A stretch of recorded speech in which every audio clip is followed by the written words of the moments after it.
రాత్రి 7:30 మీ ఈటీవీలో.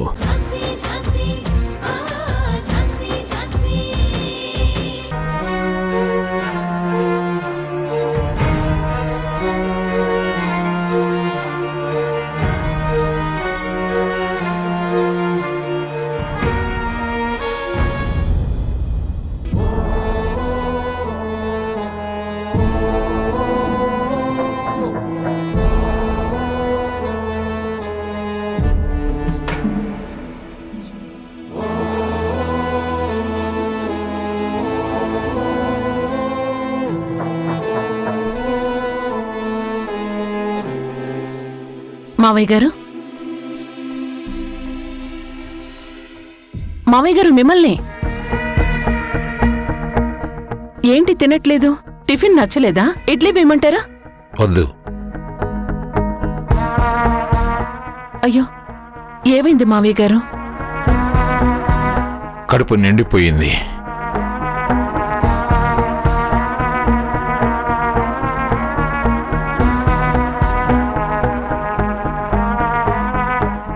స్వీటీ, ఒక్క నిమిషం. చంద్రా, చంద్రా, వంశీ ఇదిగో బ్యాగ్, ఇదిగో. చంద్రా, త్వరగా రా, స్కూల్కి టైం అవుతుంది. ఇదిగో వచ్చేసాను వదినా. తీసుకోండి. జాగ్రత్త చంద్ర. జాగ్రత్తగానే పట్టుకుంటాను వదినా. నేను చెప్తుందా బ్యాగుల గురించి కాదు, మరి పిల్లల గురించి. పిల్లల గురించి నాకు చెప్పాలా వదినా? అది కాదు చంద్ర, పిల్లల్ని నువ్వే స్కూల్కి తీసుకెళ్తానన్నావని స్కూల్ బస్ కూడా మాన్పించేశాం కదా, అందుకే జాగ్రత్త చెప్తున్నాను. సరే వదినా. అరే పిల్లలు, టైం అయిపోతుంది.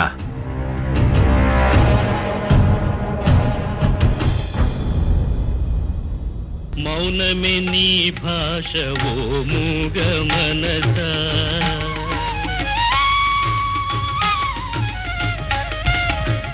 మౌనమే నీ భాష ఓ మూగ మనసా.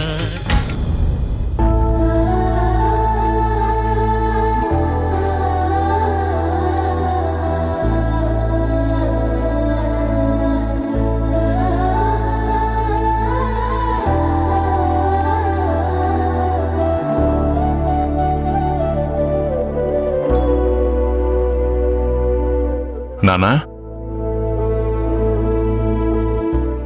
ఏమండి, పిల్లలు స్కూల్కి వెళ్ళిపోయారండి.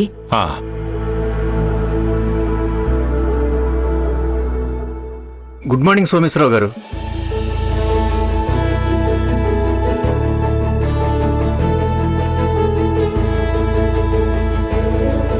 Good morning. Good morning. Good morning sir. Good morning Krishnaprasad. Good morning అమ్మా. గుడ్ మార్నింగ్ అండి. కూర్చోండి, కూర్చోమ్మా. నమస్తే అండి. నమస్తే అండి. నమస్తే అమ్మా. ఎలా ఉన్నారు సార్? ఇదిగో ఇప్పటికైతే ఇలాగే ఉన్నాను. అన్నయ్య గారు, వదిన గారు ఎలా ఉన్నారు? బాగున్నారా? ప్రియాంక ఎలా ఉంది? బాగుందమ్మా. అవును, ఇద్దరే వచ్చారేంటి? మా ఇంటి కోడలు ప్రియాంక రాలేదా? రాలేదు సార్. అవునా? నేను ఇంకా కారు పార్క్ చేసి మీ వెనకాలే వస్తుందేమో అనుకుంటున్నాను. గౌరవ మర్యాదలు మరీ ఎక్కువగా వాళ్ళకు వస్తూ మాట్లాడకండి. ఏంటండి చెప్పా పెట్టకుండా వచ్చారు? అంటే అది గౌతమ్ విషయం తెలిసిన వెంటనే రావాలనుకున్నాం, కానీ హాస్పిటల్లో కొన్ని పెండింగ్ పనులు ఉండడం వల్ల రాలేకపోయాం. ఈ 2 రోజుల నుంచి ప్రయత్నిస్తే ఈ రోజు కుదిరింది. ఏమనుకోకండి, ఐఎమ్ ఎక్స్ట్రీమ్లీ సారీ. అయ్యో, దాన్నే ఉందిలేండి, పర్వాలేదు. వచ్చిన పరిస్థితులు అలాంటివి. మనం మాత్రం ఏం చేయగలం? ఏదైనా మన చేతుల్లో ఉంటుందా? నేను ఇప్పుడే కాఫీ తీసుకొస్తాను. అయ్యో, ఇప్పుడు కాఫీలు టీలు అలాంటివేం పెట్టకమ్మా. అయితే ఈ స్వీట్స్ తీసుకోండి. అయ్యో వద్దండి. ఎందుకండి? కతికితే అతకదు అంటారు, అందుకనా?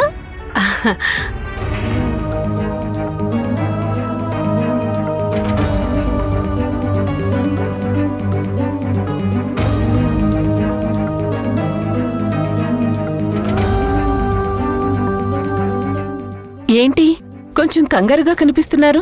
కొంచెం పని ఉంది, గుడికి వెళ్ళాలి. అవునండి, గుడికెళ్లాల్సిన పనుంది. ప్రియాంక అదేదో ఎగ్జామ్ రాస్తుందంట. వచ్చే నెలలో పరీక్ష ఉందంట. అది పాస్ అయితే అమెరికా వెళ్లి ఏదో కోర్స్ చేస్తుందంట. అందుకే ఆ ఎగ్జామ్ అప్లికేషన్కి పూజ చేయించమని చెప్పింది. రోజూ వెళ్ళాలనుకుంటున్నాం, కానీ ఈయన హాస్పిటల్లో పనుల వల్ల కుదరడమే లేదు. ఈ రోజు కుదిరింది. అప్లికేషన్ పెట్టి పూజ చేయించుకుందామని చెప్పి గుడికి బయలుదేరాం. దారిలోనే కదా అని మీ ఇంటికొచ్చాం. ఓహో, దారిలో అని వచ్చారా? లేకపోతే వచ్చేవారు కాదా? అయ్యో అదేం లేదమ్మా. అర్థమైందిలేండి. ఆ, ఏమర్థమైంది? మీరు అబద్ధం చెప్తున్నారు అని. అన్నీ బాగానే మేనేజ్ చేసామే, ఎక్కడ దొరికేశాం?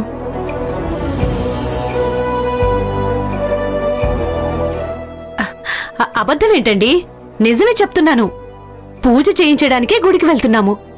లేదు, మీరు అబద్ధం చెప్తున్నారు. ఆ, కాదండి, నిజం. అయ్యో, అబద్ధం అంటున్నాను కదా, ఎందుకలా అంటున్నారు? అసలు ఈరోజు ఎవరైనా పూజ చేపిస్తారా? ఈరోజు చవితి కదా.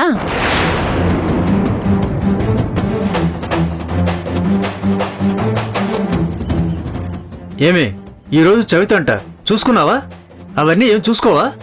అంటే ఇవాల్టి రేపటి పిల్లలు చెవితులు తిథులు ఎక్కడ పట్టించుకుంటారు చెప్పండి? తలచినప్పుడే తాత పెళ్లి కావాలంటారు, అనుకున్న వెంటనే జరిగిపోవాలి అనుకుంటారు. అప్లికేషన్ సబ్మిట్ చేయడానికి రేపే లాస్ట్ డేట్ అని చెప్పింది. సో ఈ టైంలో చెవితి చతుర్దశి అని చూస్తూ కూర్చుంటే అక్కడ లాస్ట్ డేట్ అయిపోతుంది కదా. మన చేతుల్లో పని కాదు కదా. అది నిజమేలేమ్మా. ఈ కాలం పిల్లలు మన మాట ఎక్కడ వింటారు?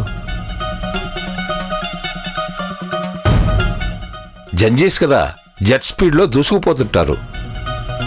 కాలానికి తగ్గట్టు వాళ్ళు మారతారు, వాళ్ళకి తగ్గట్టు మనము మారాలి. సరే సార్, మరిక మేము వెళ్ళొస్తాం. ఇప్పటికే లేట్ అయింది. గుడిలో పూజ చేయించుకుని హాస్పిటల్కి వెళ్ళాలి. ఆ అమ్మాయి అమెరికా వెళ్ళడానికి ఏర్పాట్లు కూడా చూసుకోవాలి కదా. అమెరికా వెళ్తే మరి పెళ్లి?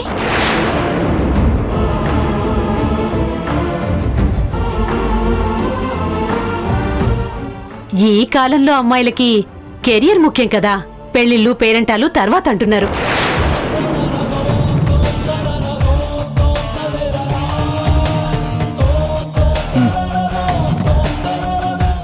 సరే వెళ్ళొస్తామండి. అలాగే. నా మనవరాలను అడిగానని చెప్పండి. అలాగేనండి. ధనంజయ్ గారు, అమ్మ కమల, మంచిదండి. వెళ్ళొస్తాం. వస్తామండి. ఉమ్.